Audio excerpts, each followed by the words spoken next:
It's the Almost Perfect Podcast. Welcome to the Almost Perfect Podcast, a celebration of fuck ups, failures, and falling flat on your face. This is a podcast that believes you can learn from experience, but that experience doesn't have to be your own. Hi, I'm Bob Perfect, and I'm a functional fuck up. Let's learn from somebody else's mistakes. And today we are learning from Rofhiwa Maneta.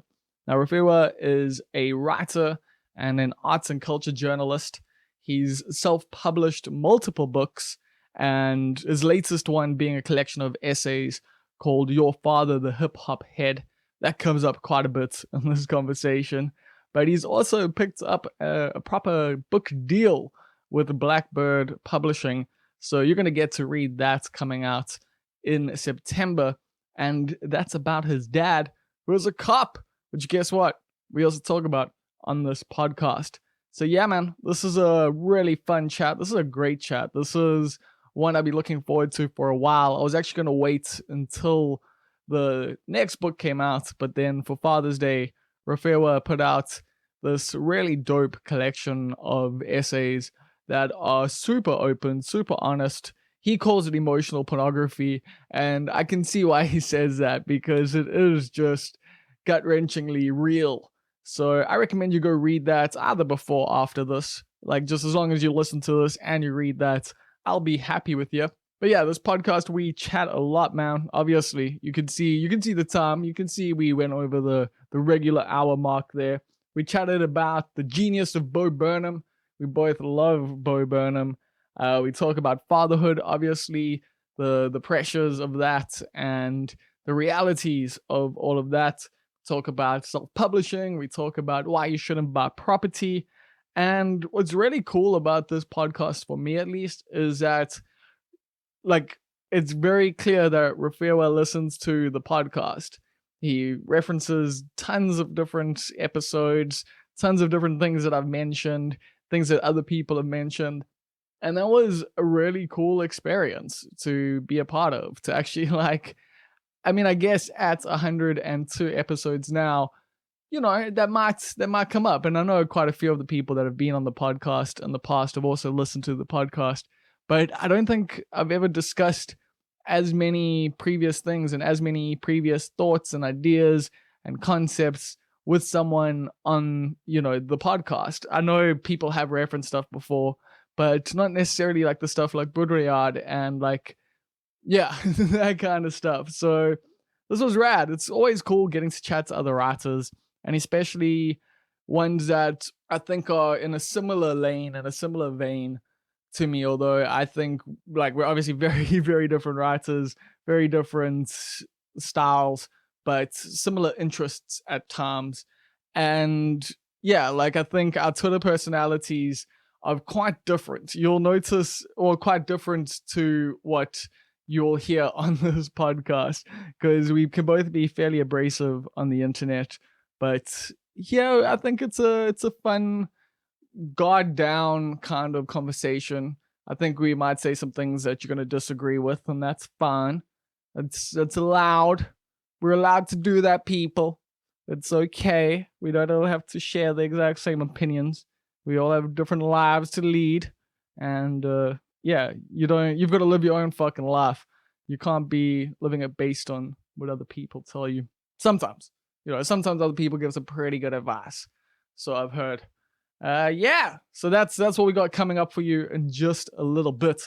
Of course, I need to let you know that this is a listener-supported podcast. That means it is brought to you by you.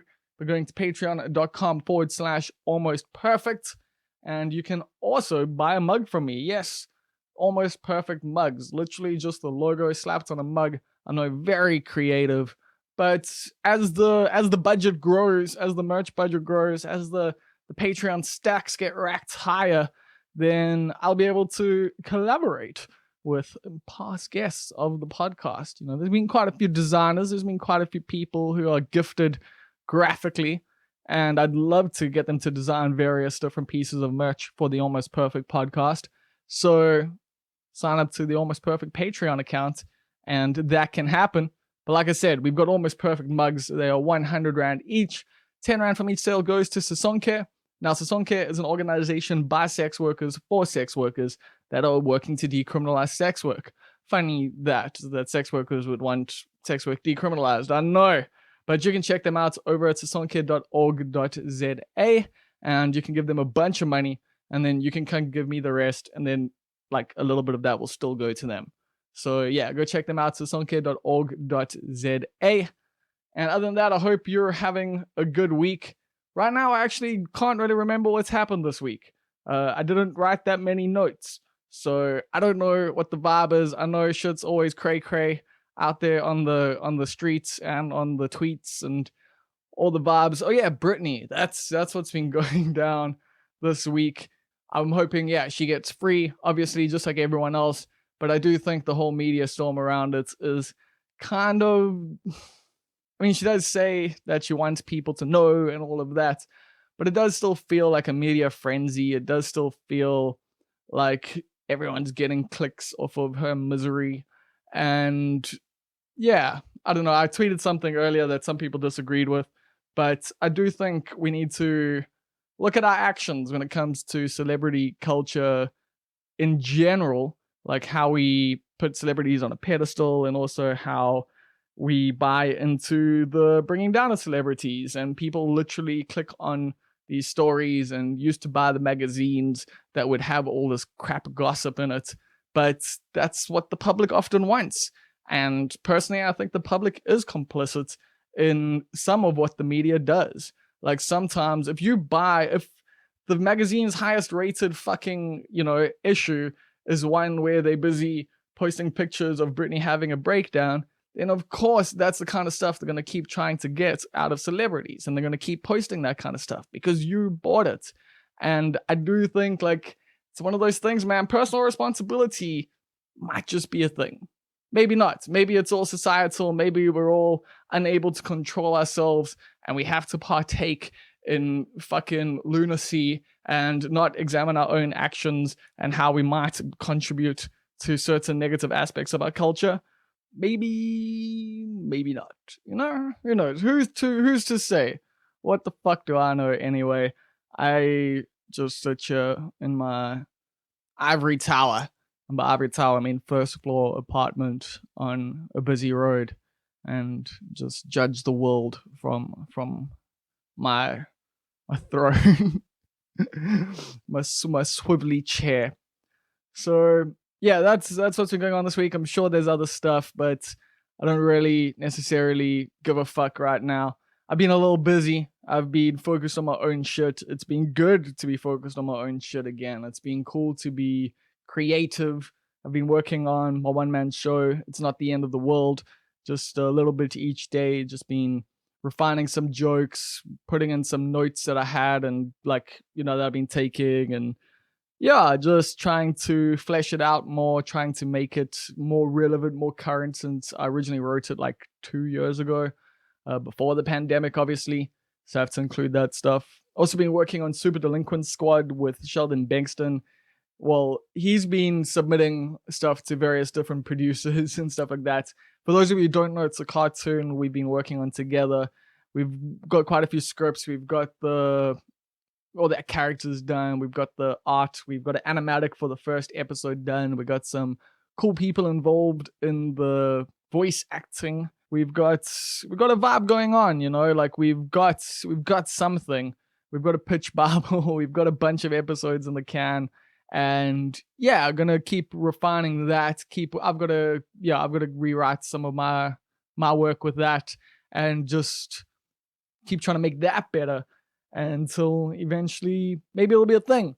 And if not, maybe the next thing we do will be a thing.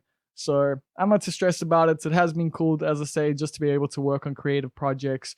And then I've also been doing some other copywriting work that's slightly less creative, but still good to be writing and challenging yourself and all of that. So that's where I'm at. I think for those of you who've been listening to this podcast for a while, you'll be like, at least he's not wanting to throw himself out of the fucking window this week. So that's good. And yeah, I agree with you. That is good.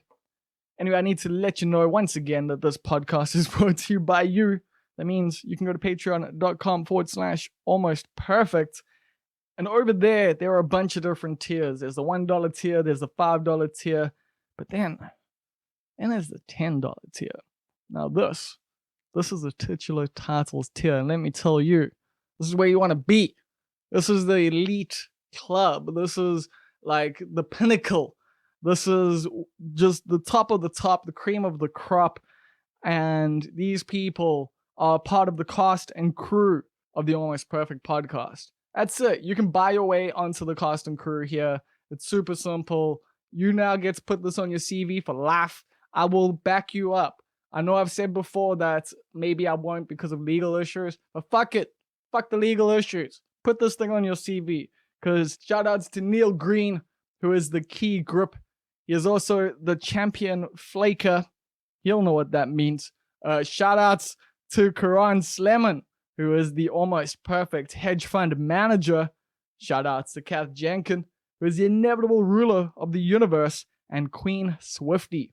Shout outs to Karan Chetty, assistant to the regional manager. We're still looking for a regional manager, by the way. We're not promoting Karan. He's staying as the assistant. So if anyone wants to come in and be the regional manager, then you know what to do.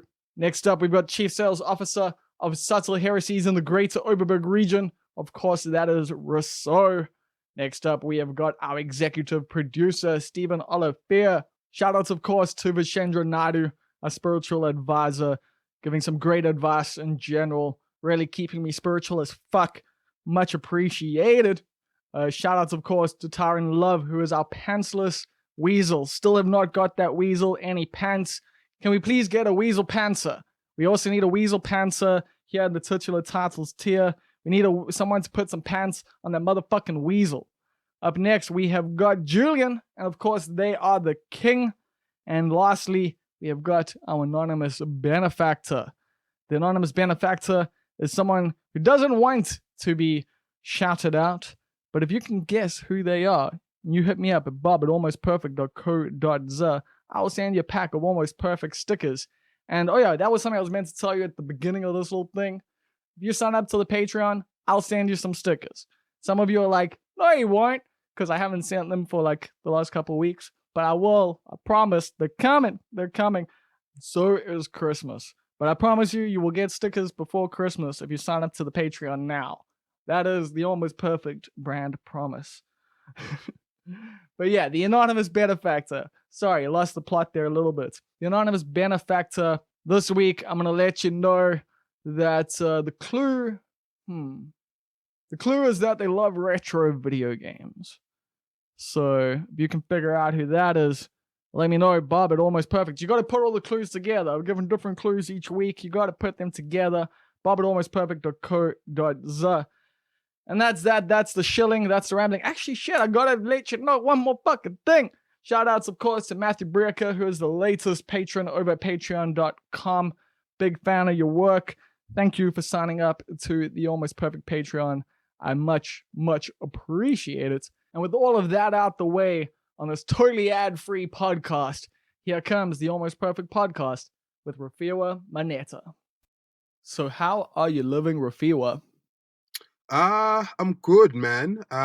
So yeah, it's obviously, I think just to give some context to anyone who's going to be listening, it's like 9 p.m. So I just had to put my son to sleep before we did this because, yeah, otherwise he would have been bouncing off the walls. So yeah, feeling good. Like I have some coffee, had some coffee. So yeah, feeling good. No, not a 9 p.m. coffee. That is disastrous. How can you do that to yourself? No, I mean, like I usually sleep at like 1 o'clock anyway, because like I usually work like I they call it 9 to 5, but it's always like 9 to 9, and then sort of I'll do some freelance stuff after that, and then maybe I'll read. So I always fall asleep at like 1 o'clock in any case. So yeah, I mean, yeah, not complaining. Yeah, no, I'm also like, I usually go to bed around 1 or 2 because it's just when you have the least amount of distraction. So that's when I found I can, like, if I want to write something and I need like space, that starting at 10 o'clock at night is usually like prime time for me, you know? Yeah. I mean, you're 100% right. I mean, like I said, also, like, so I have a son, and I mean, these past 2 weeks, well, I mean, like for the next 2 weeks is off school. So yeah, I mean, usually during the day, Oh, like it's that's why bound there's to, been so many kids, like, making noise outside. Okay. yeah, because they're close. So I mean, like, during the day I'm trying to write, but also have to keep an eye on him, give him, his attention. Usually I only get like most of my writing done like at 11, because that's like, no one's trying to talk to me. I'm not on Twitter or anything. I can just write, and yeah. So I usually write like close to midnight anyway. Yeah, I think just in the modern era, especially like with stuff like Twitter and I mean, I remember it's even like within the MySpace days because like Sunday evenings used to be like the MySpace heavy night when everyone was like on MySpace. And then like I would Yeah. write afterwards or like I would upload my blog before that, to make sure I caught everyone at that time. And then like, yeah, I have that like quiet period afterwards. And I find like, yeah, we have that these days with the various social medias, but if you follow people from overseas, it becomes like less and less of like this respect. So you actually just have to like put the fucking phone down, make sure you don't open Twitter up. Because for me, that is like my biggest distraction, bro. It's like the biggest time suck. It's something that I just, like I don't know how to quit you. It's like I wish I knew how to quit you. That's the fucking quote. Like that's how I feel like every morning when I eventually like open it up. I'm just like I wish I knew how to fucking not do this. But you're someone who shares a ton on Twitter. That's the thing. So I was gonna echo your sentiment. So I'm one of those people who hate Twitter, but I've just sort of like come to accept that I'm never gonna leave Twitter at all. Yeah, I mean, it's weird because like Twitter's also like a huge distraction for me. So I actually work sort of like in social media. You know what I Yeah. mean? That's what I do. So I'm always gonna be like on the internet anyway. But yeah, man, like I think I'm just like you as well. Like if I don't sort of like put off the time, like I'm just never gonna put the phone down. And it's weird because like obviously before we were chatting before we hit record, and I was telling you like I've also been reading quite a lot of Baudrillard as well. And it's crazy, man, just like how it's weird. Like there's this dude called J.G. Ballard. He was a sci-fi author as well, and he Yeah. also like predicted the rise of social media. So he said, I just can't remember in which book it was. It could have been the Atrocity exhibition. He was kind of like, one day there'll kind of be like this media landscape, where it's like just this huge burlesque and everyone's just like, their own entertainment. You're essentially going to be the media. And I think that's Twitter. And it's crazy because I was listening to an episode of yours, I think 2 weeks back, where you were saying like the most frustrating thing about Twitter is that it's not sequential. So you can never like Yep. log on and have like one story. Like you could log on and the first tweet you see is like someone doing yoga, and then the second tweet is someone saying, like women are shit. And then the third one is just like someone's trending who you've never heard of. So yeah, like I mean, I have a love-hate relationship with Twitter. Yeah, because it's also like for writers, it is a space that like we find each other and we find work as well. And we like literally it's a space where you can promote your work. It's one of Right. the best avenues for it. Like as a writer, it is well, it used to be at least. Like I don't know if people read anymore. How have you been finding that part of life? Because like I've known you as a music journalist for years. Like I've followed your work for quite a long time now. Like, Mm, and yeah, man, like I see you've been echoing some of my frustrations that I have like with the freelance journalism world. So how have you been shit. finding that thing?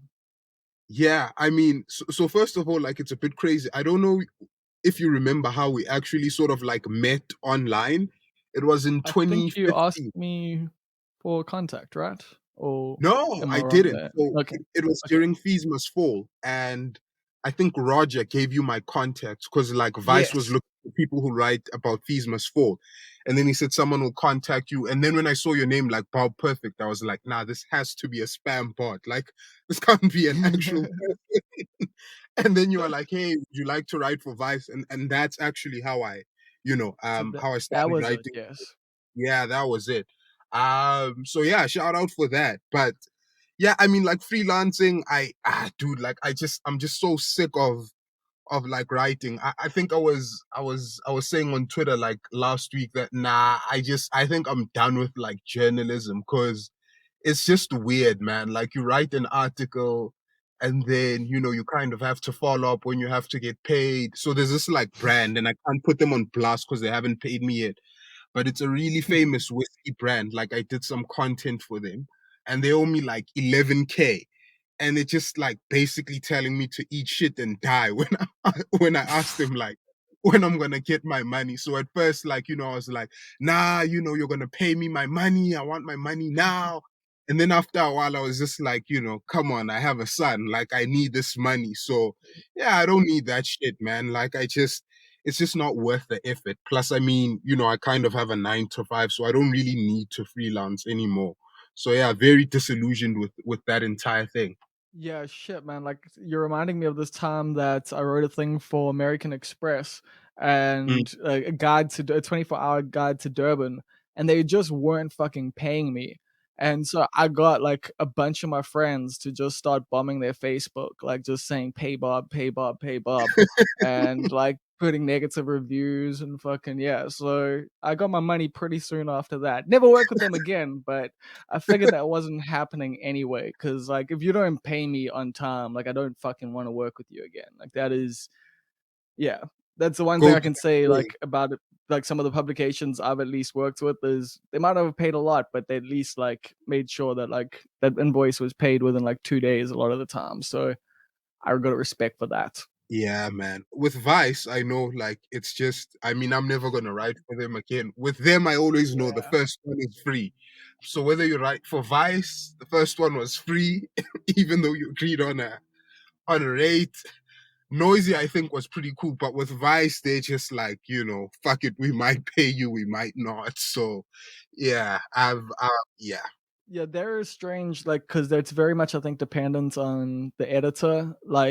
I had one cool editor and then one shit editor, and then like the shit editor was wild. Like I just was stopped writing for them because I was also like, people think they like you can make more money because it's in dollars, but like the rate over there is so fucking shit. Like I would not be a journalist in America if I had to eat like American food.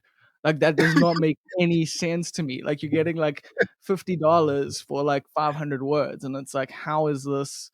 Like, how does this work? How are you eating? Yeah. Like, I don't get it. But then you find out that they're all like rich kids. So yeah, It's crazy that you bring up the exchange rate thing.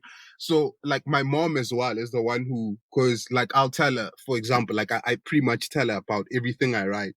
I'll tell her, okay, cool, I'm writing for like a publication in, the UK. And then she's like, oh, they'll pay you in pounds. And then it's like, yeah, but maybe it's like, 50 pounds, you know what I mean? So it's like 700 bucks, just as an example. So, yeah, I wonder how people over there like actually eat. Because, like you said, I think Vice, I think, used to pay me like $150. I think it always used to translate to just under 3,000 rand. but like you're writing like over 1,000 words, right? Exactly, exactly. So the rate actually goes like when you calculate it, you're actually getting paid less than what you would have gotten paid in South Africa. So I mean, Exactly. I just did it for the byline. I was just like, okay, cool. If I can get a couple of bylines here, but like now I'm just like, because they got in touch at some point, sometime last year, and I was just like, not no fucking way, no ways am I writing for you guys. Oh yeah, we are disillusioning like things for up and coming writers so hard right now. But that's the reality of things, and I think people are seeing it, like especially like on Twitter, like you see so many like disgruntled journalists, like some are good, some are bad, but like the general feeling is that it's not the right space to be in at the moment if you want to be happy and make money. Yeah. No, man. Like for me, just generally speaking, to tell you the truth, I remember the last time sort of I was like sort of like a practicing journalist, like sort of full-time freelance, if that makes sense, was like Yeah. 2018. But that's because my son had just been born, so I was doing a 9 to 5 and I was freelancing, but it's never really worth it. You know what I mean? Like I said, like chasing up for the money. And I think, I'm just one of those people who really, really enjoyed like print, even to this day. Like Yeah. I like having a print copy of something. I like having something that stays put. You know what I mean? And like if you look at, for example, the Mail and Guardian, just like a lot of like the papers, like I grew up reading like sort of like the arts and culture publications, they've had to let stuff go, the papers have, it's turned into like a two-pager, it's like a pamphlet, you know what I mean? So I Yeah. just don't think it's worth it anyway, because you're never gonna write what you wanna write, and then you're never gonna get paid anyway. So yeah, no thank you. And it's a lot of emotional work, and it's a lot of Mm, like well, especially I think the way you write about music and the way I sometimes write about music, depending on how much I actually care. Um, like I'll be honest, like there's some things I've written that like I was on autopilot, like but there's a lot of stuff that was also because I genuinely cared and wanted to get it like, out there and wanted to talk about what was happening. And that sort of stuff like is like an emotional commitment, and it is stuff where you've got to do research and you spend a lot of time listening to the music and like, trying to understand what the artist is doing and why they're doing it and like how it resonates with you, how it'll resonate with other people. And that is way more work than 3 Rand 50 a word, like mm, mm, that's just the truth of the matter. And like I've been doing copywriting for the last while now. Like that's how I'm making my money. I'm doing blog posts and various other things. And mm. it's way less stressful. Yeah, Like it's just yeah. for me at least, for because I'm not as emotionally attached to it, I guess. It's just about trying to come up with, words that say the thing. But when, you're trying to write about music, you're actually trying to like explain so much more. Mm, mm. You know what I actually like? It just reminded me of like when you had that interview with Subs. And I Yeah. remember you were talking about reviews and the function of like music reviews. And you were like, okay, cool. Like, a review isn't supposed to be like sort of okay, track one, there's a bit of piano, track two is down tempo. They're meant to be Yeah, sort of like like Anthony Fantano. Like yeah, they're meant to be public. I do love his reviews though. Yeah, 100%. But I liked what you said because you said like reviews are actually meant to be like public conversations. You sort of like take the work and you frame it within the larger context of, maybe pop culture and society so that, you use the review as an entry point for people to discuss, maybe things other than the music itself. And I thought that was pretty dope. And I think that's why, like, because I used to read some of the stuff you did at Bubblegum Club. I think I always used to like be like, fuck, because they gave you guys such like a short word count. I think it was like Yeah, 500 words. And I remember 300. with your articles in particular, whenever it felt like you were reaching your stride, the article would cut. You know what I mean? And I was just like, this fucking sucks. Like you were just getting into the meat of, the thing. So yeah, I used to dig your shit at Bubblegum Club. I haven't seen anything of yours there in a while though. Yeah, I'm not with them anymore. They did say they would hit me up with some freelance stuff, so we'll see if that happens. But at the moment, I've been like chilling on the music writing essentially because I don't really know what the fuck's happening anymore, to be completely honest. And I don't want to like keep writing about the same people over and over again. Like I've got my favorites, and like there's some people who I could write about their music at the drop of a dime. But yeah, like I might get back into it at some point when I'm feeling a little less jaded, I guess. But for now, I'm just enjoying doing this as my journalistic practice, if that makes sense. And then when I feel like it, I might do stuff for my blog. And then I've still got good relationships with some editors. So if I hear anything that like really blows me away, like I might hit someone up. But for now, it's just about trying to make this thing work, trying to make the Mm, podcast as good as I can possibly make it. And that means doing other work that might not necessarily get as much, value out of it, like creatively or emotionally in that. But at the same time, it's going to pay the bills so that I can do this. And mm, I really need that because this in the long term, I feel will be that thing, it will be the thing that's hopefully pays my rent at the very least, and because of that, I'll get booked for other things. And when can get booked for things again. So, I'm not too stressed about it in the long term. It's just about for now, about trying to achieve some dreams as well. So I need to chill on achieve some other dreams. So it's like chill mm. on that, what's his name? Fucking I can't remember his name right now. It's so fucking weird. Philip Seymour Hoffman plays him in Almost Famous. Damn it. Because I'm not gonna say that Hunter S. Thompson dream. Fuck that. I've never wanted to like live that life. But like, that music journalist dream, like that one for me is, I think, dead. Like, if I'm Mm, honest. yeah. Nah, man, like it's crazy for me. I Lester Bangs, right? Fuck yes, thank you. Yeah, no, Sorry. like like that dude like influenced me way too much, or at least Philip Seymour Hoffman's portrayal of that dude like influenced me far too much for far too long. Yeah. I mean, dude, like it's crazy because I've always also wanted to ask you about your stand up because I remember, I saw there's the one clip on YouTube because I remember at some point you said you do stand up and there's a clip you posted and I watched that. I think you were at UKZN, if I'm not Yeah, it was the mistaken. jazz vibe. Yeah, yeah. And then I remember just before COVID hit, you are actually about to do a tour for End of the Fucking World. I think that's what it was called. And then they locked everything down. Yeah, it was just called The End of the World, but now it's called It's Not the End of the World, because they've Yeah. been rewriting that. And yeah, because it's not the end of the world, it's not that show. But yeah, what were you gonna ask about the stand-up?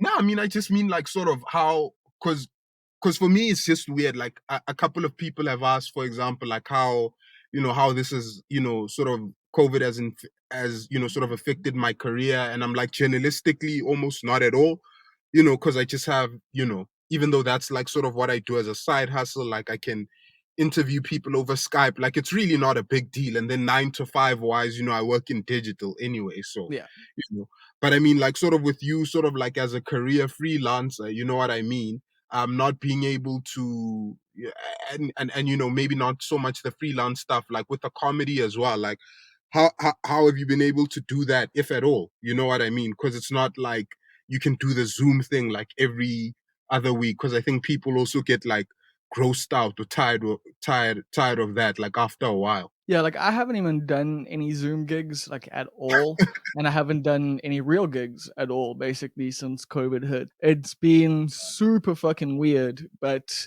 at the same time, like it's just like one of those things where for me, I can't like put other people at risk like that. For me, like it's Mm, just like I other people are doing their things and like I'm over it, I'm over having the conversation like with other people and being like, you shouldn't do this, whatever. Do your thing. I'm gonna do my thing, and my thing is just chilling. But it has been weird, like, and especially at the moment, because like I'm thinking about, when I do get back on stage, about like the fact that I'm gonna be, months behind all these other people who have actually been on stage and have been practicing in that.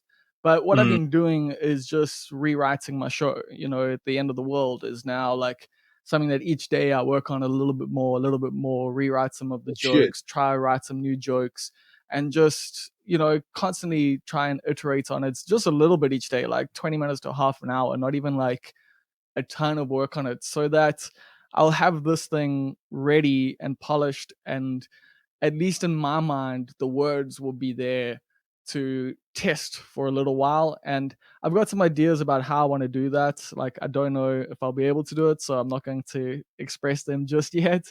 But like yeah, like I'm just kind of in hibernation mode at the moment. And it's I with lockdown, started really focusing on screenwriting a lot more and Mm, utilizing that aspect of things. So yeah, it's like it's been strange because the money situation's been completely fucked like for a long mm, time now. But like yeah, picking up this other work has really helped with that regard. And yeah, man, that's it. It's like, so you can't fucking predict a fucking pandemic. That's just the truth of the matter, and you have to adapt. For me, that's the whole thing. It's like, just like, I'm an adaptable human being. Like, yeah, I can't do the thing that I love doing, but I will get to do it again eventually. And if I don't, mm, like if I die before then, well, whatever. I got to do it for however long I got to do it. I've had a lot of great gigs. I've had a lot of good times. I'm not stressed about it. I do want to do more. I do want to get better at it. I want to eventually, as I get older, really get refined at stand-up comedy, and like really become good at it. But right now, there's fuck all I can morally do about it, essentially, like, or do with a moral conscience. Yeah. So No, it's funny because I remember there's a tweet of yours where you said something like you remember when everyone like sort of crapped good luck out on for good performing luck, yeah. Parada, and then everyone just performed everywhere else anyway. Yeah, I think that's the kind of like because it's something I've been thinking of as well. Like, you know what I mean? It's weird to see like, maybe a DJ say, guys, keep safe, sanitize, do blah blah blah. And then the next tweet is like, I'll be playing at so and so, like, Exactly. 50 Rand per entry. It's just the weirdest thing ever. Bro, I've lost a lot of respect for a lot of people, but at the same time, I'm like, I understand, like, people have to eat, and also, like, I think people are just trying to, I don't know, like, not like let it affect them, even though it's something that you can't, like, not let affect you. Unfortunately, Mhm. like, it's a fucking pandemic. It's Dude. hopefully once in a lifetime, once in a generation thing, that Mhm. you have to experience. And it's like, at least it's not a world war, at least you're not Yeah. like, like, I mean, granted, it sometimes with the electricity might feel like, we're doing rationing and stuff like that. But yeah, you don't have to switch off your lights at night to avoid being bombed.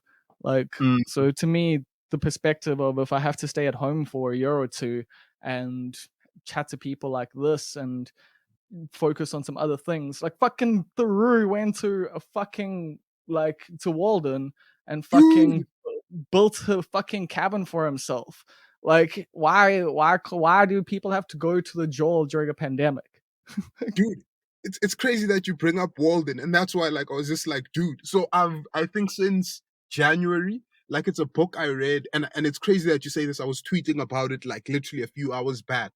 When I was 18, I read Walden for the first time, and I went away with the impression that okay, cool, this dude was a misanthrope, like he just didn't like people. But I reread it in January, and I've been reading a And he just novel likes his called own company. yeah, he just likes his own company and was sort of like intentional isolation. You know what I mean? Yeah. So he went to the woods and he said, okay, cool, I'm going to formulate what I think about, the world and nature and politics. And, it's not like he wasn't seeing people at all. I think every other week, he'd have, a glass of wine with people. So it was very just, but intentional isolation. And I think that's just been like really dope. It's something I've been trying to emulate because like this year like I haven't been going out at all. I've just been trying to read more, like just sort of like eat a bit healthier because number one, we're in a pandemic, so I can't go out like anyway. But number two, I just thought, okay, cool, like if I have all this time on my hands, I'd like to, maybe look back in 2 or 3 years and say, okay, cool, like maybe I wrote a book or, maybe I read more instead of just like sort of like staying home and like jerking off all day. I think that would be the worst thing. Yeah, just jerk off for once a day. That's the key now. Exactly. And I think there's a difference between that kind of isolation, like sort of, where kind of like Theroux took it upon himself to, sort of like go to the woods. And then there's another kind, like, that's deconstructed in Bo Burnham's Inside. Oh, Like, dude, yeah. that thing is a masterpiece. Like, it is a masterpiece because it's so crazy how he talks about, millennial isolation and being alone, sort of being on social media the entire Dude, that day and thing thinking, didn't have to have the pandemic to be made. Like, dude, that's the thing. Like, that film stands, like, could stand alone as something that, if the pandemic didn't happen, would still reflect on modern society, like, mm, completely and utterly, because I feel it's, like, reflects what it's like to be a creator and to constantly exactly. have the camera on you. Mm. And it's crazy. I didn't even know who he was. Like, I mean, a friend of mine tweeted about it. He said, "Okay, cool. There's a dude called Bo Burnham. This thing is perfect." And I thought, okay, cool, let me give it a look. And then I watched it, I think 2 times in a row. That's how good it was. I mean, he called it perfect. I think I even said, like, I think it's a little bit better than perfect. Like that thing is amazing. Like I don't know how it is. Like he slipped through my radar all of these years. Like I just had no idea who he was. Yeah, man, he's someone who I've been a fan of for a very long time. Like, I found out about him after the YouTube stuff, when he was on Comedy Central, and then he had his first show, Words, Words, Words.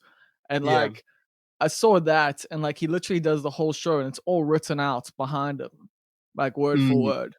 And mm. like just the jokes he does, just the music that he makes, like the humor is like so on point because like I'm not a big fan of musical comedians. Like there's some that are good, like Bill Bailey, like is amazing because he's like I think you have to be a good musician, like to be Mm, able to pull it off. You have to be both a good musician and a good comedian to be able to pull it off. yeah. I'm not like a huge fan of like I'm not gonna say what I was gonna say, but just the more simple, kind of things where it's like, someone's knows how to play three chords essentially, Mm, like that to me just the level's too high. Like, like because you've got people like Bill Bailey and Bo Burnham doing what they do. I mean, Tim Minchin's also up there, but like he irritates me a little bit sometimes, but still phenomenal. It's phenomenal fucking talent. Like, but yeah. for me out of the musical comedians, it would probably go that are alive would be Bo Burnham, Bill Bailey, then Tim Minchin. But Yeah. yeah, that's also because they're all really fucking good musicians. Yeah, I mean, so I think that's for me. I think that's the mark of sort of like any joke. Like, so I was reading this Mail and Guardian article where the dude was kind of breaking down what makes a good piece of comedy, and he said for him, it's something that can live outside of like sort of the context you initially view it in. So, for example, if you go to Mm. a stand-up set and you maybe you look at a stand-up comedian and is really animated, you might be laughing at just how animated he is and his body movement. But if you were just to take the text and read the joke on its own, and if it's still funny, then it's a good piece of comedy. And I think Bo Burnham, like I obviously watched that. I think the cinematography is amazing. I still can't believe he shot and edited that himself. You know what I mean? Yeah. Like when you go to Spotify and you listen to the album, because I was literally just playing, the album on loud volume, and then it got to the Jeffrey Bezos skit, and my brother was like cracking up, and he was like, "Who the hell is this? Like, this is funny as hell." And you're right, like it's just like he's a good musician, he's a good comedian, like he's just yeah, that dude is just dope. Like, yeah.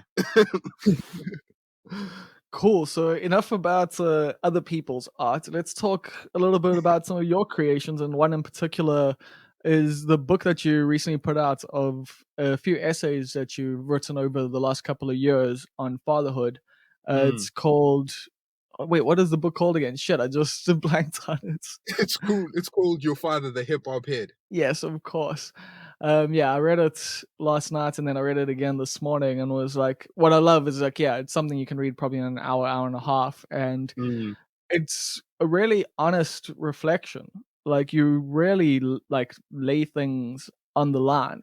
And I just want to ask, is it not, I mean, it's obviously scary to do that, but how do you actually go through that process of putting it down on paper, editing it, refining it, sending it out to other people? Because these were some of them were pieces that you submitted to other places. Yeah, Some of it got printed, some of it didn't. And that whole process of knowing that it's going to be read by other people, is there any tension in your stomach, like before it definitely. goes to print, before it gets read? Because yeah, this is some really honest stuff.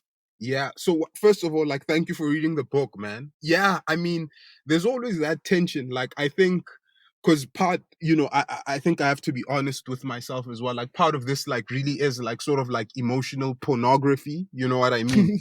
Just like, Yeah. yeah, man. It's just like literally like, okay, cool. Like, here's what I think. Here's some of the worst impulses I've ever had. And so I think when people ask what the book is about, I always say the book is about fatherhood. But it's not necessarily about my son, because that's the one thing I wanted to avoid doing. I didn't want my son to turn 18 and suddenly there's this like entire book that speaks specifically about him. And that's why if you read the pieces, like I talk about mostly my anxiety about parenthood, some of the music I play around my son and stuff like that. There's only one piece that's specifically addressed to him, and it's the last one, Yeah. Colored Boys. But yeah, I mean, it's terrifying, man. Like, cause I remember when I wrote, I think the piece like that scared me the most was the last one, the one, that's sort of addressed to my son. Because Yeah. I'm obviously talking about some personal stuff, like, talking about my time in a psychiatric clinic, talking about just how anxious I was before he was born.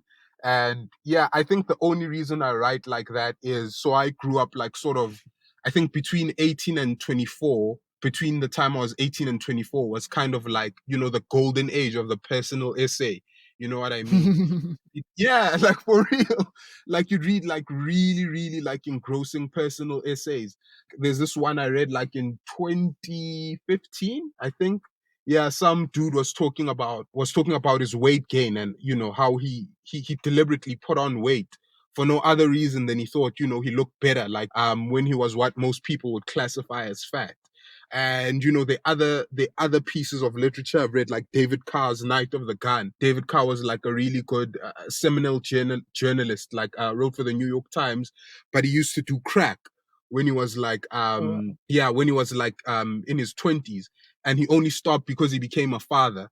And so when he wrote this book, he kind of wrote it as, sort of like investigating the darkest point in his life, because there was a lot he didn't remember. So I think like stuff like that influences the type of writing I do, because there are quite a few people who have like maybe a particular, maybe you have a guy who studied politics and is a political journalist, or someone who studied finance and they're a finance journalist. I just studied journalism, you know what I mean? So yeah, you just read. yeah, it's not like I'm the smartest dude out there. Like my biggest interest is hip hop, and outside of hip hop, the most important thing for me is the fact that I have a son. So, I'm always looking for ways to interrogate that. Yeah, and you do it really well, like within the book. And I love that essay that you have about the music that you play in the car, because it is one of those things that, I mean, as you get older, you start to obviously interrogate the music you listen to a bit more. And like you can understand why you might listen to like early Tyler the Creator or something, when that's coming out, because it's Mm. anti authority and this and that. But once you have a kid, you can kind of also figure why you wouldn't necessarily want them listening to, certain lyrics from Exactly. some of your favorite people. Yeah, I think for me, like it's weird. Most of what I learned was from hip hop, like sort of like in adolescence. Yeah. Sort of, so my conception of religion, like when you think of like the Wu-Tang and the Five Percenters and the Black Israelites and stuff like that, that's sort of like how I sort of, sort of interrogated religion. Okay. And so Were it's you into crazy. Dead Prez at all? Yes, yes, I love Dead Prez. Well, I used to. I mean, Let's Get Free, I think when I was like 17 and 18 was like on It heavy rotation. was an awkward album for a white dude to listen to, but I listened to it a lot. Yeah, they were pretty sick. Like Dead Prayers, Immortal Technique, those guys. But Yeah. I mean, like you said as well, I like the example you made of Tyler the Creator. So I think I was like in first year when Tyler the Creator became a thing, like 2011, 2012. And it was obviously like anti-authority. You listen to these guys, and but it's something I Yeah, it's could never punk as listen. fuck. Yeah, but it's stuff you could never listen to now, like, because especially Tyler, you know what I mean, Hey. because he's very cavalier about rape, sort Yeah, of like exactly.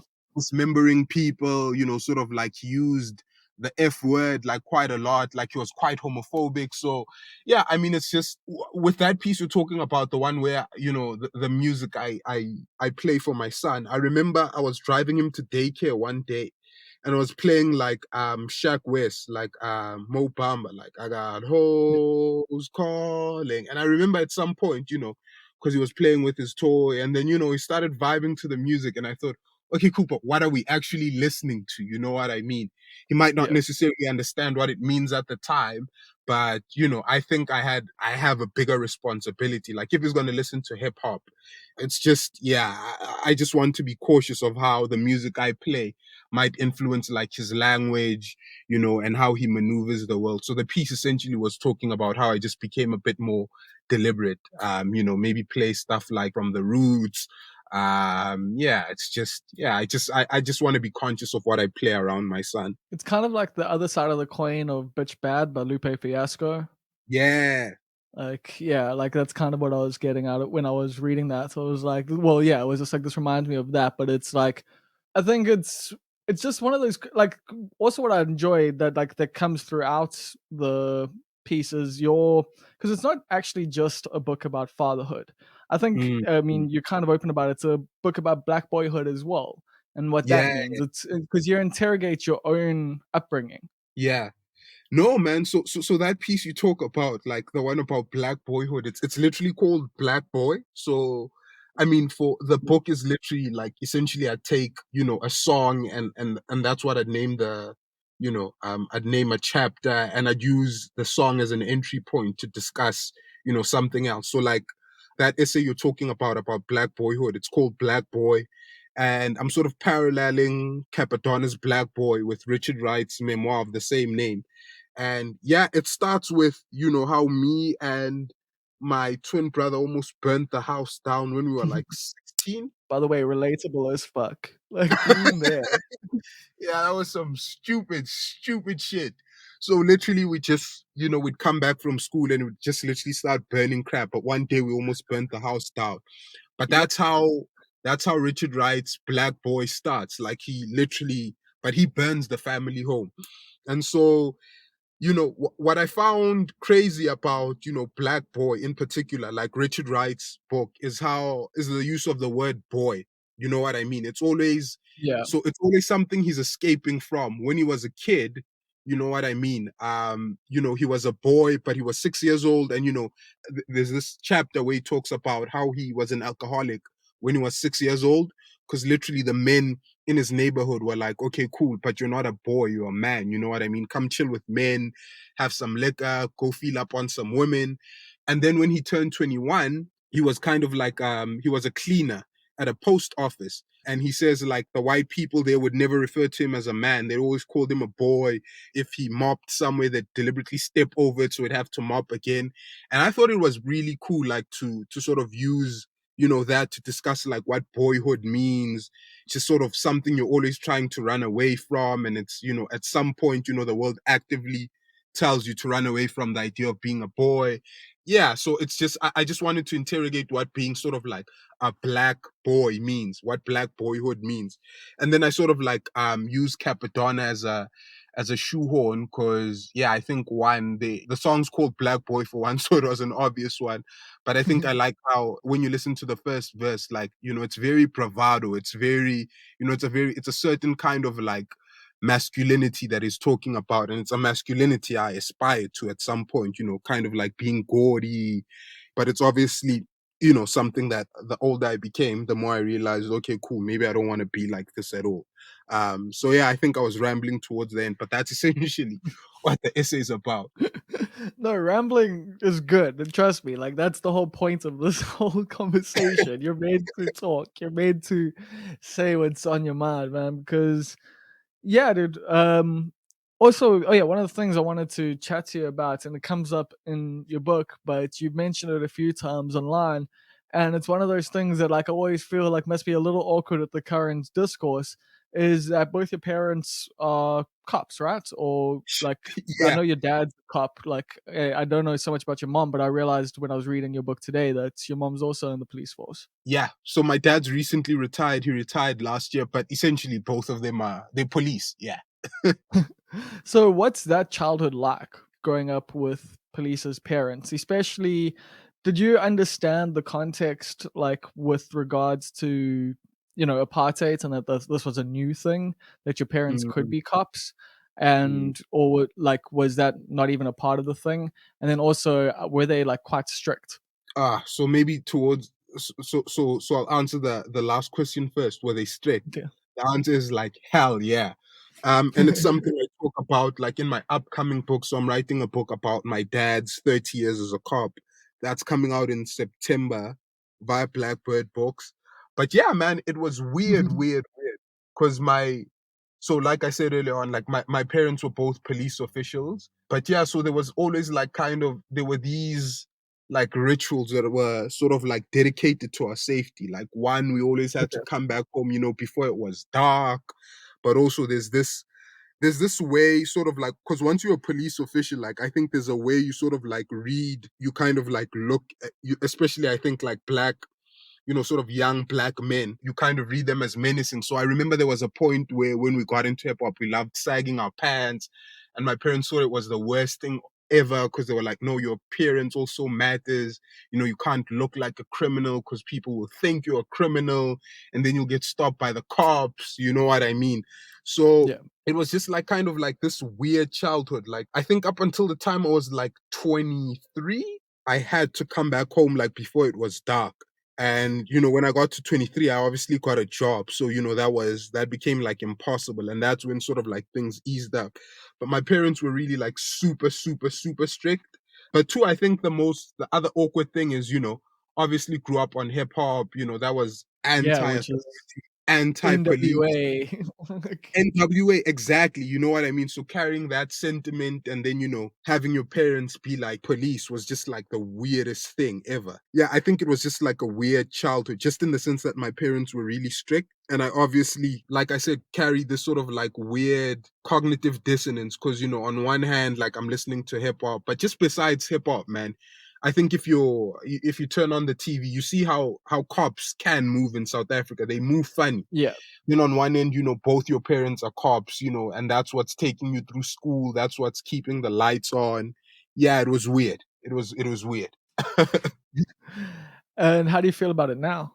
It's something it's actually like I discuss in my book. I'm gonna tease it out a bit, but yeah, I think it's weird. So just like my dad, for example, is called, he got the nickname of being like, they gave him the nickname the top cop of Soweto because, he was kind of like this honest, sort of like cop, sort of like really high profile murders. And he was also a hawk at some point. But it's weird, man. So I remember at some point when I was writing the first draft of my book, I was writing about how my dad solved like a murder and it was a cold case, how my dad is this amazing cop. And I remember, it was the week that Nathan Julius was killed in El Oh Dorado wow. Park. Yeah, and it was Yeah. just, oh man, I don't know what to do with this. You know what I mean?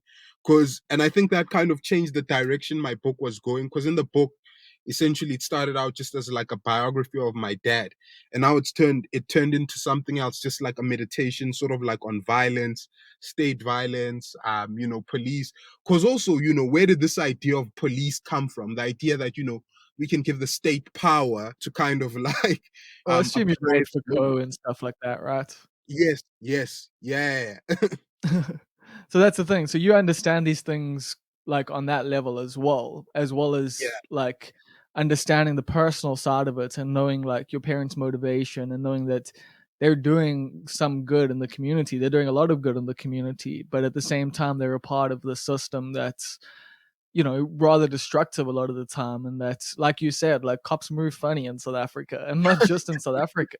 yeah, I think just the world over. Because I mean, at some point I was reading, who's the guy who made, this is crazy, why have I forgot? David Simon, the guy who did The Wire. Oh yeah. Yeah, the book that The Wire was based on is a 600-page book called Homicide, and he literally followed like detectives in Baltimore for, I think it was 2 or 3 years, and he was looking at like what it means to be like a detective in Baltimore, but like sort of like being a detective like sort of in a crumbling institution. And I think for me, the conclusion I came to is just sort of like, okay, cool. The state is obviously like decided that they're gonna make like sort of like police, because police are sort of like a function of the state, they're an arm of the state. And just Yeah. anytime you give like the state like, sort of power to kind of like dictate what it is people can do and can't do, I think you see the application at some point is always just like goes like bananas. Like I think if you remember when lockdown started, I don't know whether you remember, Yeah. there were cops who would literally say, "Okay, cool, you're not even allowed to be in your yard. Yep. After curfew, you're supposed to be inside the house," and they'd be pointing a gun at you.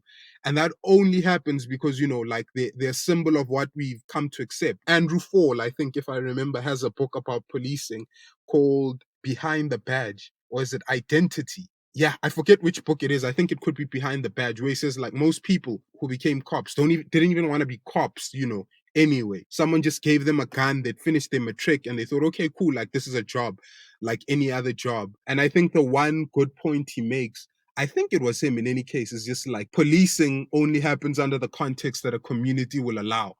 You know what I mean? So if you look at how Santon is policed, for Hmm. example, and how Alexander is policed, I swear you'd see like two different instances of policing. If a Yeah. police, like if a constable probably like rolls down the street and he sees a kid like smoking a J in Santon, he probably like gives him a lecture, tells him, asks him where he lives. If he says it's around the area, tells him to put down the roach and fuck off.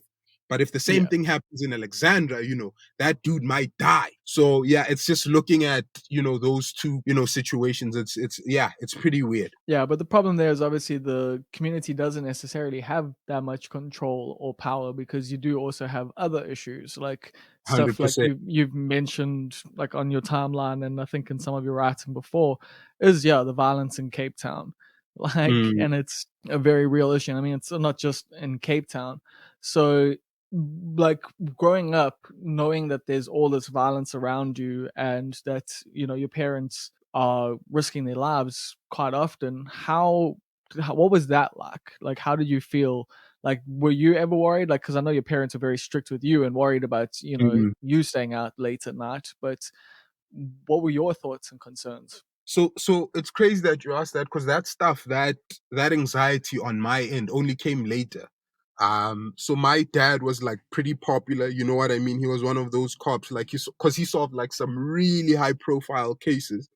There was this one where a Generations actress like sort of like killed her kid, like in some sort of like, Oh, wow. yeah, in a fit of rage, some satanic shit.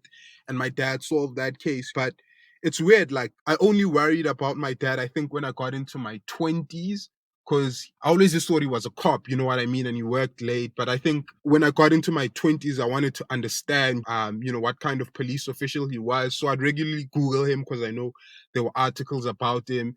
And it's weird. Like, this literally happened in 2017. I literally woke up one day, I was scrolling through News 24, and then, my dad's name pops up. Like, literally, I hadn't even searched for him. And I looked, and then it was like, oh no, someone tried to kill my dad. Like, there were death threats against him.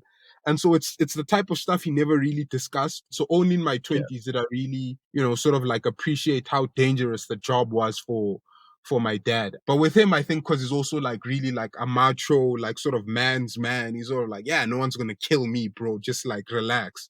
Um, sometimes, It's a good attitude to have. yeah, sometimes it's hard to worry about someone who takes that position. Like, nah, chill. No one's gonna kill me. So yeah, but I mean, to answer your question, yeah, man. Like, I think I'm really glad my dad retired. Even when I was interviewing my mom for this book that's coming out like later on this year, I asked her how she felt like when my dad retired, and she said like relieved. Those were her words. She said like at some point, because they got married when my mom was 26, and she said like a few years after they got married, like maybe 2 or 3 years, because of like the volume of death threats my dad got, she thought, okay, cool. At some point, I'm gonna be, a widow. At some point, they're gonna kill my husband, and I'm gonna have to raise my kids on my own. And so she carried that the entire time my dad was a detective. And it's only last year, when my dad sort of retired, that she felt like, okay, cool, she could breathe again. But I mean, like, just hearing that, my mom had essentially been holding her breath for like close to 30 years, because she thought like at any day that might be the day my dad died. Yeah, I'm just really relieved he's retired. So yeah, the anxiety isn't really there anymore, because my mom works in a different department. She's not like on the field. It's my dad who I used to worry about, because he used to, sort of like be on the field, investigate people. But now that he's retired, like, yeah, the anxiety is pretty much gone. How's your parents' relationship with you when it comes to like mental health stuff? Because if you don't mind me talking about it, because you did mention earlier, and you've written about the fact that you stayed in a mental institution, and that you're pretty open about it online as well, that you deal with depression and Mm, like the stuff that comes with that. mm. So what's your relationship like with them when it comes to that? Because I can imagine with your dad being a macho kind of guy, maybe it might be difficult. Or how's that relationship? I mean, strangely enough, they've always been pretty cool. I think I like my parents for the fact that, so it's weird, they're not the kind of parents who, but I mean, to be fair, like, I don't think like anyone their age is saying like, okay, cool, I understand you might be anxious. Do you need to see like a therapist to talk about, Yeah, sort of because like they've been through some shit. Like, your relationship trauma.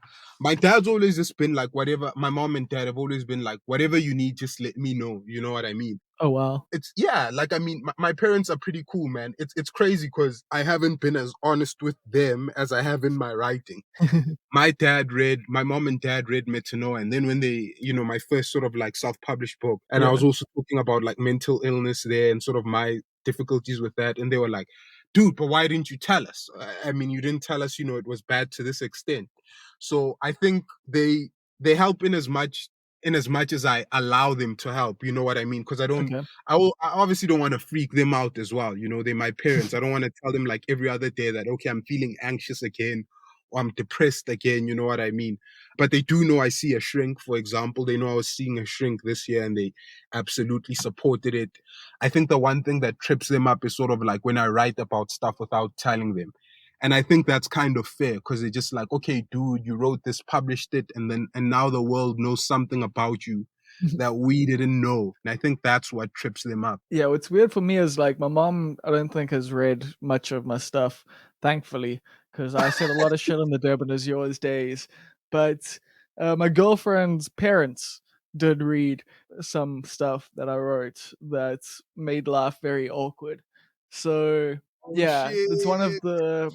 that's one of the problems when it comes to being, yeah, like a comedian and a writer. Like, cause Mm, you share lots of stuff about yourself and a lot of embarrassing and personal stories.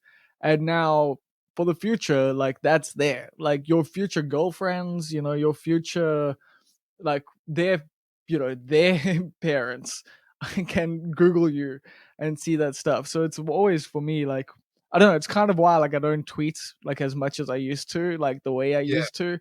And like, yeah, like why you can't find Durban is yours anymore. It's just to kind of just be like a little bit harder for people. Like you gotta listen to the podcast. If you want to cancel me, you actually have to like listen to an hour-long conversation, and no one's got like that kind of patience, if they hate you. No one's gonna listen to you talk for an hour if they hate you. So that's the thing. Mm. For me, it's I'm just hiding all my like fucked up stories and bad opinions in audio form. So yeah, people people can't find them as easily. It's crazy, man. Like I don't think you've ever said anything that would warrant being cancelled. I know a couple of people had a problem with that article you wrote about Montle. I think like 2 or 3 years back. But it's crazy, man. I don't think you've done anything that's cancelable. It's weird. Yeah, that Montclair thing turned out into a lot of weird vibes, but whatever. Like that's one of those things where it's just like I hate the fucking industry, Like I hate everyone involved and everything that's happening right now. Like when I was going through all that shit, like it was just like, but yeah, man, like that's also the thing. It's you live and you learn. Like when it comes to this thing, it's uh, I don't know. Like I definitely don't miss like the music journalism days. I'm not gonna lie. Like I miss the going, I miss the days of actually going to gigs and like watching bands and watching Mm, artists and like, writing about nights out and like those sorts of things was like my vibe, like I loved festival reviews. Like those were my absolute favorite things to write. But it's when comes to like writing about individual people, and then like for me, like a weird one was Okemulum Coolcat. He's someone who yeah. got my foot in the door at Noisy. Pitching because him and I like we knew each other like from Durban, and like we got introduced. I can't remember. I think maybe even through Roger, but like yeah, Mm, like, like we bounced around, we chatted, like dug each other's vibe, and I interviewed him for Noisy and wrote about him a bit, and then even wrote about Boys and Bucks for Hype Track for the print edition, and oh then shit. that shit happens. Like Mm, his whole vibe happens, and it's like this weird thing where it's like you've got this weird emotional attachment to like people's come up sometime because you're excited about them and want them to do well, and it's like same thing with other people where yeah, you write about them and then all of a sudden people are inboxing you stories about them and you're like, I really wish I'd known this before I wrote the fucking article. exactly. Now, man, like I think to your point earlier on about like how so it's crazy. Like right now, like just how I write stuff is like I literally write about music and film that I like. So I'll never give anyone a bad review. I'll never if someone says review this, I'll say let me give it a watch, and if I hate it, I'll turn it down. But even then, like the one thing I try not to do is like one opine on sort of like the person I'm interviewing. Like so, for example, if Yeah. if let me just make an example. If you give me a Hunter S. Thompson book, I talk about the merits of the text, talk about some of the other stuff he's read that I've enjoyed. But yeah, there's a piece I wrote a few years, and I don't want to say which one it is because the person still follows me. Like I interviewed someone and same type of thing happened. Like once the thing was published, like I got a few DMs like, but this dude's a piece of shit. And I'm just like, well, that would have been nice to know before I wrote the fucking thing. You know what I mean? And I had no idea. But now, it was just like, okay, cool. You're not as progressive as you think. And I'm just like, guys, but I had no idea. I had no idea he did the things you're telling me about. So that's also kind of like the landmine I try to avoid completely. And that's why I think like I'm writing less and less. Yeah. Yeah, because you just don't know who's fucking problematic anymore. Like, I know I've been problematic. Like, I know that for a fact. But like, I'm learning, I'm growing. But I also don't know like what other people's dirt is. So it's like, yeah, it's a weird thing of you're contributing to the PR campaign for abusers sometimes, and that is Yeah. hard shit to live with. But it's also, I mean, you just look at like the history of music writing, so much shit was actually written about with like reverence. Like I remember fucking reading FHM and they talking about Marilyn Manson like putting ham on a deaf girl's head and peeing on her. And like this is like Shit. a big joke, like at the time. And it's like, oh, how crazy is Marilyn Manson? And now that you hear like all the stories about him, and it's like, well, who the fuck is surprised by any of this? But it's just like, thankfully, the cultural context for a lot of stuff has changed and it has like woken shit up. But that's also something that you've at least been super honest about, is that like you're trying to be progressive, but you're still like, you're not like as progressive as like other people would like you to be, I guess, sometimes, because you are like quite honest, like online, Yeah. with your shit, how you actually feel about things. And I think like it's so important, for culture, that we do that, so that we're still like honest, because yeah, other people might call you out for it, but at the same time, like either you're going to learn from it or you're going to be like, nah, this is actually what I think and feel. Nah, I think that's crazy because okay, so two things. One, I was talking to a crush of mine, I think like last week, and the one thing she said is just like, dude, like you're just so annoying on Twitter. That's the thing. Like, I've gotten that before. yeah, because she was just like, I can't place you because like, on one end you seem like you should, like you'll tweet something and I'm like, he gets it. And then you'll tweet something else and I'm like, but he should know better. And I don't know, man. Like I think for me, just like you say, like I always try to be as honest as possible. And I think, part of the problem is actually the tone. Like I know, like I can get like pretty wild on Twitter. But two, like it's just like, man, I don't know, man. Like I don't like for me, if I agree with someone, like then I'm gonna what's this? If I agree with something, then I'm gonna say it. If I don't, then you're pretty much gonna know like I don't agree with something. But two, yeah, like that's why I think like I like taking sort of like breaks from Twitter because like it's also weird because something will be happening on my timeline and I'm trying to piece things together, but I've been blocked by too many people, like like to figure out what it is. Oh, I know that too well. So Oh. yeah, I think I usually say it like, man, I can tell something's happening, but I can't really tell what the crux of the matter is because too many of you have blocked me. So I don't know. I think I'm just gonna shut up. My publisher told me to shut up once in a while, and I think I'm gonna take her advice.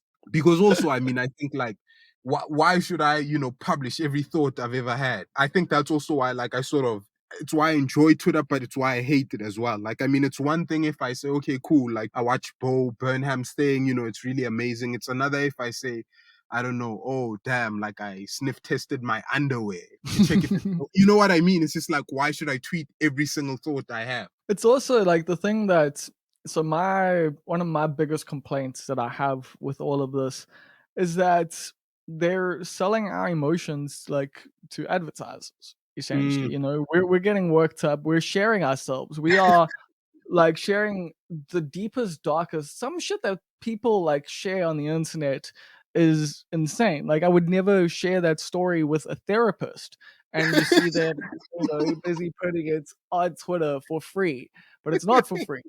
because just underneath someone telling you about the time they shoved an hourglass up their ass is a fucking ad for fucking, I don't know, for watches, like it's just like No, no, it's that's what I hate, is that they've monetized like us and we're giving them the content. no, I'm just laughing at the fact that you say people tweet stuff you'd never even tell a therapist. Like, yeah, that's the craziest shit ever. Like, I'm always surprised at just how open people are on Twitter.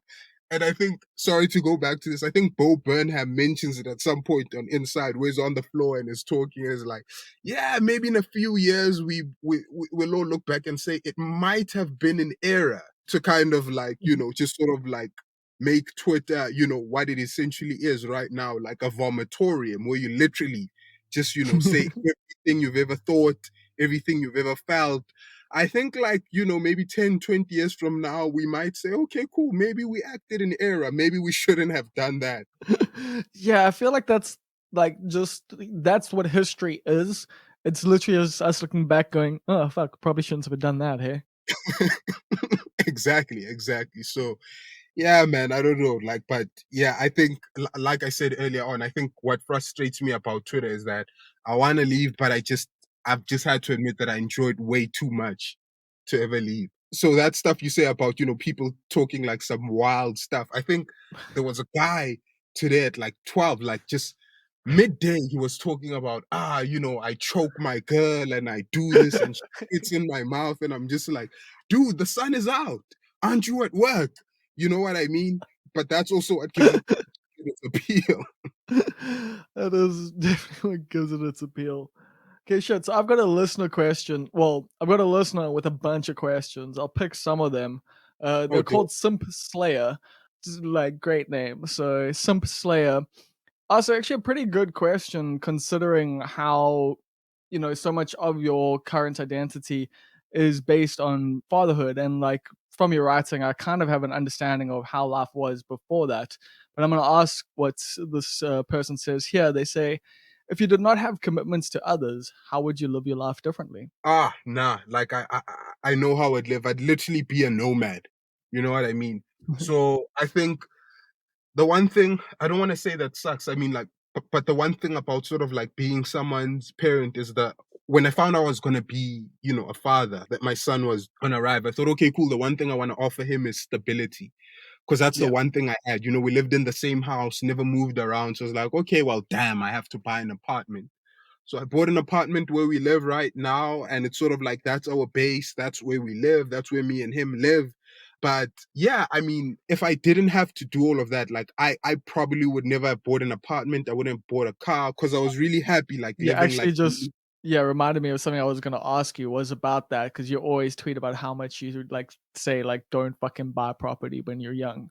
It's the worst, man. It's like the fucking worst. Because it's literally like I think that's the biggest mistake I've made.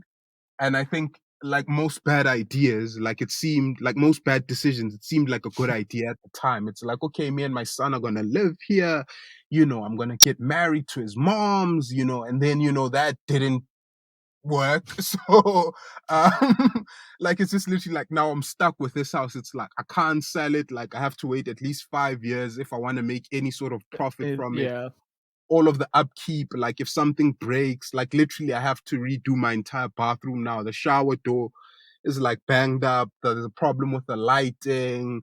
The plumbing is sort of giving me problems. Whereas like if I was renting, I'd literally call up the landlord and be like, hey man, I think you need to fix this. But also like, I mean, there's no way you can scale down because if let's say I were to lose my job, it helps if I'm renting because then I can freelance and then maybe get a yeah, place that's like 4K instead of like maybe my 7K bond. But with the house, it is what it is. So if I didn't have all of that, I think I'd just be a nomad in Cape Town this year, in Zimbabwe next year. You know what I mean? And it wouldn't really matter what it is that I was doing, as long as I made enough money, to kind of like put a roof over my head and like put some grub in my stomach. yeah. That's when I said like dreams have changed. That's very much like in line with the current dream that I have. It's just like Mm. whether I'm doing comedy or writing or whatever, like I want to as soon as we can, like, reasonably bounce around a bit, I want to get the fuck out of here and just experience a bit more of the world, you know? Now that makes sense, man. Like it's what I want to, but yeah, obviously can't do that Hey, because I have a kid to look after. yeah, but you'll eventually be able to take him with you on various adventures as time goes on, 100%. so Yeah. it'll be a vibe. Okay, so they ask here, do you? Well, I'm gonna also mention. I know that you kind of address this in your book, but they ask, do you think it's possible to live with no regrets? Absolutely not. I think only cowards and serial killers like live without regrets. I think, yeah, it's a certain kind of psychopathy. Like, what do you mean you have no regrets? I think I even said explicitly in the book, like, no, I have plenty of regrets. Like I was a Yeah, liar, I stole from people. No man, like I've plenty of regrets. I think, people who don't have a capacity for regret tend to enjoy their lives quite a bit because it doesn't matter like if you fuck your life up or anyone's life up. It's just part of the universe's plan. Like no man, like only serial killers and psychopaths don't feel regret. I have but plenty I of regret. think but I think the philosophy is to try not to like regret anything that you've done in terms of like you can feel remorseful and feel like, yeah, shit, I shouldn't have fucking done that. But at the end of the day, like, if you didn't do those things, you wouldn't be the person that you are today, and you wouldn't have Mm, learned all these lessons and all of that. So like that's what I understand when people are like, don't regret anything. But like mm. I don't think like that should be a thing to like just treat people like shit and like because that's the problem is like when people are like no regrets, it's like just do like dangerous, reckless shit with no regard for like what happens to anyone else. Like I promise you, like Mark Zuckerberg probably doesn't regret too much. Yeah, I can't imagine him or Jeff Bezos regret like anything. Yeah, they're just like I made all the right decisions all the time forever. Yeah. No, man. No, no, I get what you mean. And I was obviously being a bit facetious, but yeah, I mean, obviously, I still don't think it's possible to live without regret. But I agree with what you just said. Like, I mean, if something bad happens, I think you should learn from it. It needs to have some sort of utility or lesson, so you don't do it again. But I think regret also serves like a really good function, like the same as shame. You know what I mean? If Yeah. you do something once and you realize you messed up, maybe you lost a friend, lost a really good like lover, and you regret that. Yeah, it might be the motivation you need not to fuck up again. Yeah, like unfortunately, I've heard the thing said a few times, like in different ways, but like the people you meet in your 30s, like you have to thank like all the people they fucked over in their 20s for like how rad they are now. Oh shit. Yeah, 100%. That's crazy that you say that because I was reading something similar. Like it was an article about how essentially like the theme of the article was on Psychology Today, how we're all sort of like a villain in someone else's story, like as Yeah, woo as that sounds. But yeah, like it would be interesting like if you spoke to someone who knew you in your early 20s and someone who knew you in your early 30s and they were making the same point that you'd be like, so you're still the same person because you obviously saw the growth, like it was linear for you. You messed up, yeah. you learned from it, you changed into a new person. But if you were, let's say, like a crack addict who stole from people in their 20s, and then you come back at 30s and you're reformed and you're kind of this motivational speaker, the person who had the last piece of contact with you as a crackhead would be like, nah, he's trying to score some, you know what I mean? So it's just a bit crazy that you mentioned that. Yeah, because I was reading an article about that, like literally, like I think last week. I mean, that is the unfortunate thing. It's like, with some people, you get a bit too close and you know a bit too much, and then you can't trust them ever again. It's just, Yeah. but, other people can because they just don't have those experiences. And those people have also grown and they've learnt. But unfortunately, you've got some shitty fucking memories that make it pretty hard to get over. Yeah. 100%. 100%. Cool. So the next question I'm gonna pick from this, literally just like essay of questions. Like this could have been the whole interview, to be honest. But Yeah. what was the greatest peer pressure well, what is the greatest peer pressure you feel as an adult? To be a good father. And I'll tell you why I say that. so it's crazy. I was telling the mother of my child, my ex, at some point, that the weirdest thing is for me. So I never grew up sort of like in an environment where dudes who had kids ran away. It's from Okay. my uncles, from my father, from my grand. There was always like, okay, cool. Like if you had a kid, you stay, you take care of your kid. And I remember when I told everyone I was going to be a parent, even my friends who I had who had kids, they were just like, dude, you cannot run. You know what I mean? If you're thinking of running, you cannot run. You have to stay. You have to take care of your son. And this is beyond just like sort of like feeding him and clothing him. You actually have to be able to talk to your son, because the worst thing is like, you take care of your son financially and he turns like 13 and you realize you know nothing about him. So I think it Yeah. helped that I had friends like that, because I think I was just swimming in their slipstream, man. I'd sort of like observed how they were like raising their kids. When they found out I was going to be a father, they said, okay, cool, dude. Like, we know the biggest thing you're worrying about now is money, but yeah, maybe that's not the most important thing. Just be there. Well, not just be there, like be there for your kid, like actually treat him like a human being, find out what his interests are, what his personality type is. And so, yeah, I think that's been the biggest sort of peer pressure, like the healthiest sort of peer pressure. The fact that I had friends who actually like gave a crap about their kids. And, so when they found out I was going to be a father, they were like, dude, you're going to have to do more than send money here. Well, that is dope though, because it's like that's not the typical South African story.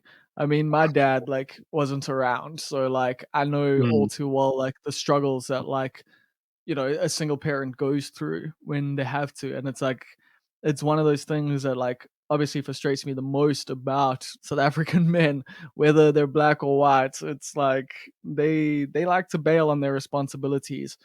But was there ever like a time, because you're saying they were like, if you're thinking about it, but what were you thinking about? Like, was there a thing like of like, fuck, how do I get out of this? Or like, No, I like how you frame the question. So the answer is no.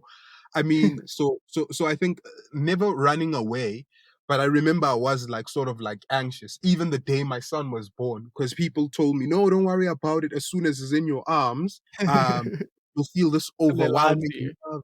Yeah, you'll feel, and they lied, dude. I remember when they put my son in my hands, I was terrified, because I was looking at him and I was thinking, okay, cool, he can't even lift his head unassisted. It was just like, oh, cool, here's a human being who's completely at the mercy of my care. If I Yeah. decide that I don't want to do this, like he's in very significant trouble. So I never felt like running away, but I will. I think I've always been honest with this. I even told his mother as well, like throughout the entire pregnancy, she was like, how do you feel? Are you happy? I'm like, yeah, I'm obviously happy. But the one thing I fear the most is like the one thing I feel the most is anxiety. Like, because this, our son is literally at the mercy of our care. We could literally like do whatever we want and then just mess his life up forever. And I think, if there's anything I still feel, it's that. Like, even, when we're just chilling, sometimes I think, let's say I've had a bad day. I wonder if my mood is contagious, if I've maybe snapped at him.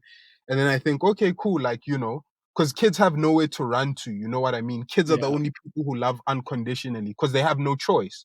And I think that's when I feel the worst, like sort of when I snap at my son, and then 2 minutes later he wants to cuddle with me. I'm like, you could really mess your son's life up if you choose to. So I think it always helps to give pause. And that's why at the end of the day, what I usually do is just like I tell you, like, dude, how many times did I shout? If I shouted, how many times did I tell my son I love him? You know what I mean? I think that kind of thing helps.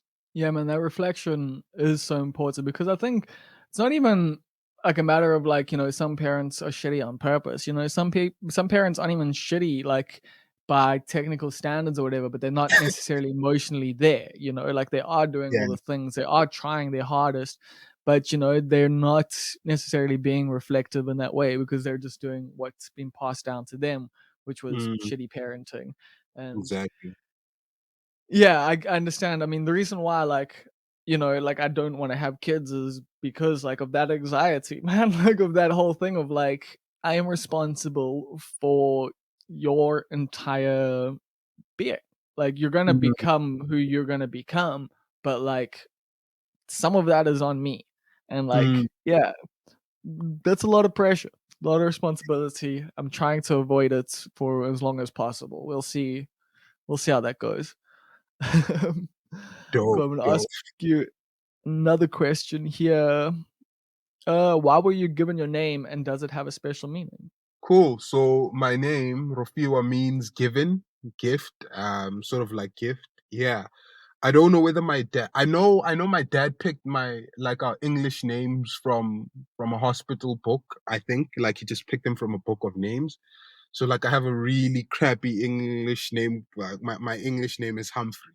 Okay. Um, but I know, yeah, I know terrible. So yeah, he called me Rofhiwa. That means gift, and then my twin brother is Mpo, and that also means gift. And yeah, my dad was very deliberate with those because he was like, okay, cool, we're twins. So I mean, there's obviously that going on, but he just thought the idea that they were expecting one kid, and we actually turned out to be twins was like a gift from God. So yeah, that's kind of like the meaning behind my name. Ah, cool. I literally had no idea, so I'm glad some Slayer put that question in. I'm gonna ask this last one because I think it's interesting considering all the conversation we've been having. Hmm. Would you ever want to change your gender at least for a day? Ooh, that's an interesting one. Like let me think. Mm, that I'm gonna say no. Like Oh wow. and I'll tell you why I say no. I think it's what's this like whenever you look at just sort of like the discourse around like what's okay, cool. I just want to trip over my words. So let me just put this properly. So the answer is no, I wouldn't change my gender. But the reason I wouldn't change my gender is because I wouldn't need to change my gender to know what it's like to be a woman or, to be queer.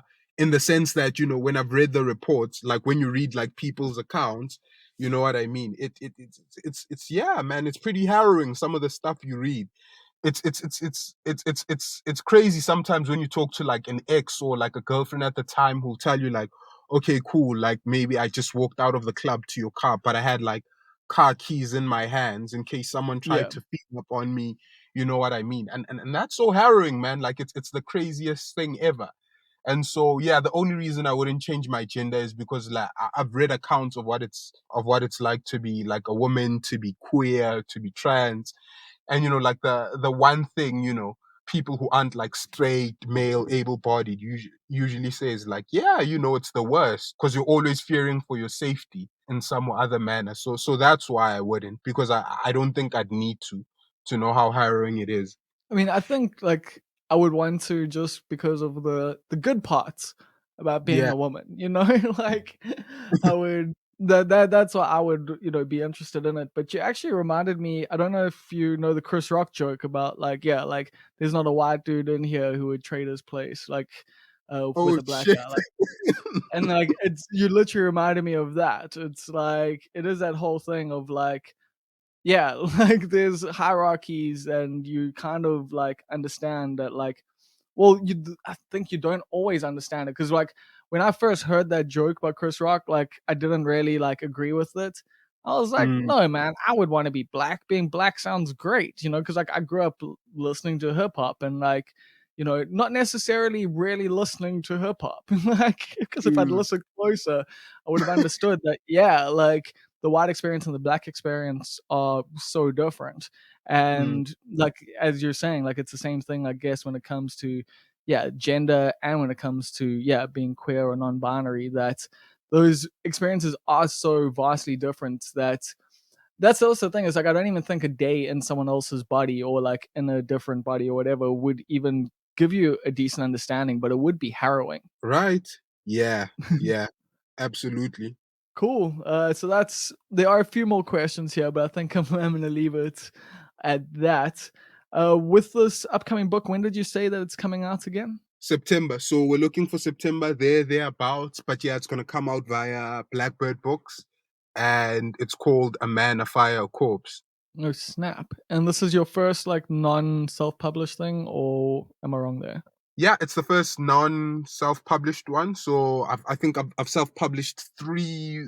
This the one I've just released is the third one, and then I've been published in other like books of essays. Like I know Yeah. there was yeah, but I mean, this will be my first book, as in like, with a publisher. So yeah, pretty excited. That actually does make me want to just ask you, why the self-publishing? Like, why are you so driven to just put your work out there, regardless of if no one else is going to do it for you?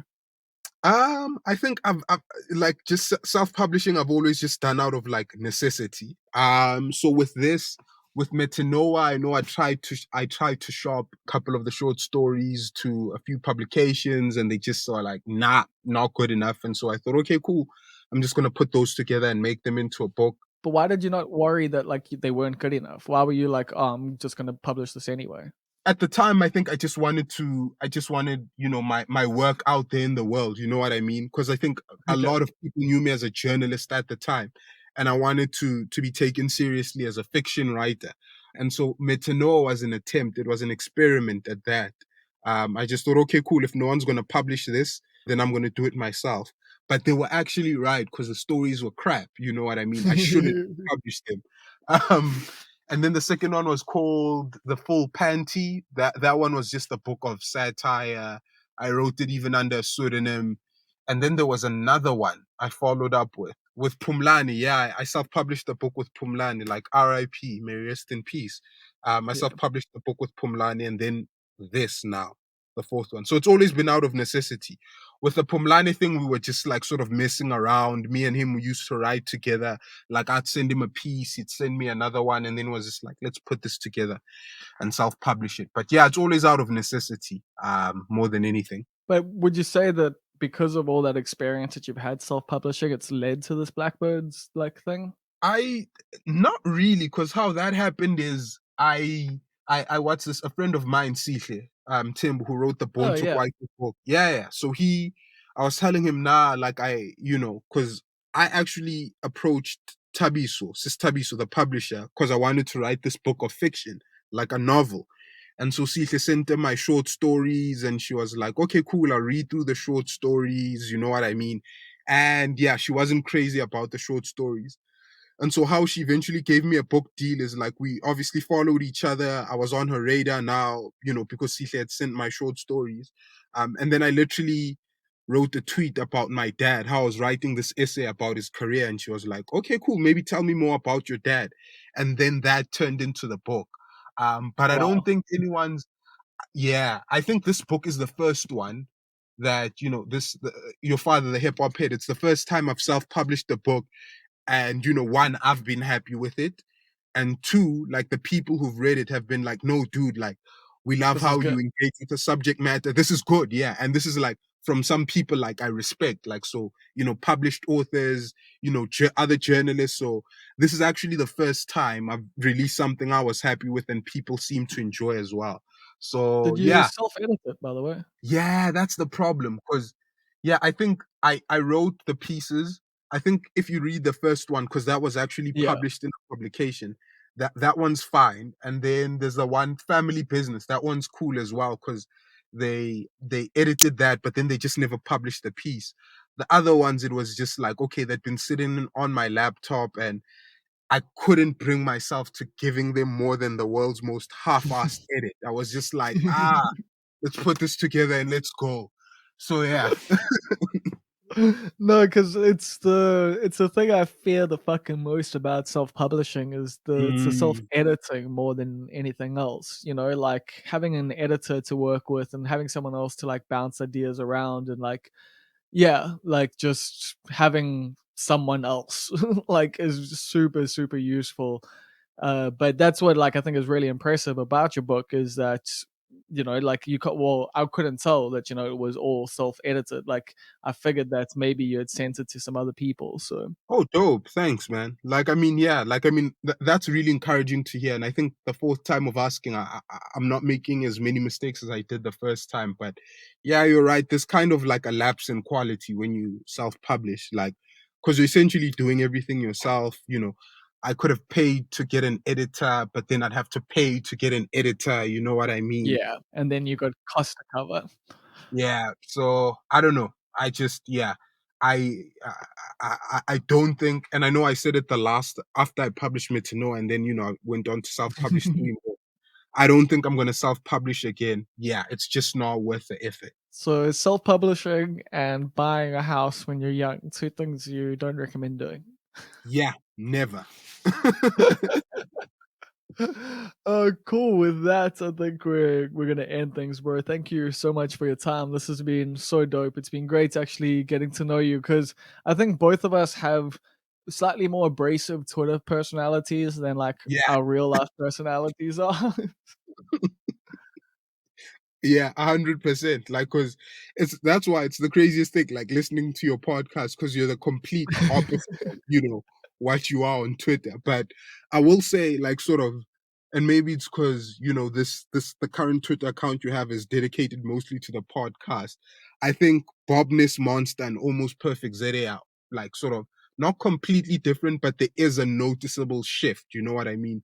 The change in tone isn't negligible. It's pretty apparent. Yeah, I'm trying. Like just in general, I'm trying to be like a more positive person that like hates everyone else slightly less. Because I am fucking misanthropic. Like that is the truth of the matter. But at the same time, life is beautiful. People are cool. Like it's rad. There's no like why do I have to hate all the time? So Misanthropic in it's the subtropics. yeah, So yeah, man, it's been a long journey, and I'm just trying to get to that place where I just don't, because it's also, we all know that dunking on other people on the internet is like not a healthy thing to do. Like even Yeah. if it's the politicians and even if it makes us all feel good, and we know that it's just fucking public stonings. Like it's just fucking going to the town square, like, and throwing apples at someone before their head gets chopped off. Like it's weird. Yeah, it's fucking weird. It's weird. Cool. So yeah, I guess we started this conversation on that note, and we're gonna end it there too. So once again, thank you so much for your time, Rofhiwa. No stress, man. Thanks for having me.